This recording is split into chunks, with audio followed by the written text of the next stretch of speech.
नमस्कार दोस्तों, आज हम एक ऐसी कहानी सुनेंगे जो समय की सीमाओं से परे है। यह कहानी है समुद्र मंथन की, देवताओं और असुरों के बीच हुए एक भयानक युद्ध की। एक समय की बात है जब देवता कमजोर हो गए थे। दुष्ट असुरों ने उन्हें हरा दिया था। निराश देवता भगवान विष्णु के पास गए। विष्णु ने उन्हें समुद्र मंथन करने का उपाय बताया। समुद्र में अमृत कलश के साथ 14 अनमोल रत्न छुपे हुए थे। देवताओं ने असुरों से समझौता किया और मंदराचल पर्वत को मथानी और वासुकी नाग को रस्सी बनाकर समुद्र मंथन शुरू कर दिया। समुद्र मंथन एक कठिन और खतरनाक काम था। देवताओं और असुरों को साथ मिलकर काम करना पड़ा, चाहे उनके दिलों में दुश्मनी ही क्यों न हो। समुद्र मंथन से 14 दिव्य रत्न निकले। कामधेनु, देवताओं की गाय जो सबकी मनोकामनाएं पूरी करती थी।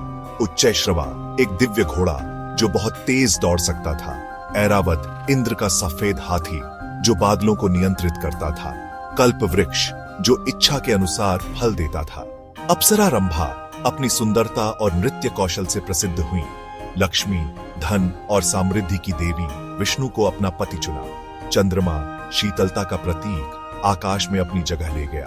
परंतु इन सबसे कीमती था अमृत का कलश, जिसे पीने से अमृता मिलती थी। अमृत कलश को देखते ही देवताओं और असुरों में युद्ध शुरू हो गया। भगवान विष्णु ने मोहिनी रूप धारण किया और चालाकी से असुरों को अमृत पीने से रोक दिया। देवताओं ने अमृत पिया और अमर हो गए। असुरों के राजा राहु ने धोखे से अमृत की कुछ बूंदें पी ली थी। सूर्य और चंद्रमा ने राहु की चालाकी देख ली और भगवान विष्णु को बता दिया। विष्णु ने अपने सुदर्शन चक्र से राहु का सिर धड़ से अलग कर दिया। राहु का सिर और धड़ राहु और केतु नामक ग्रह बन गए।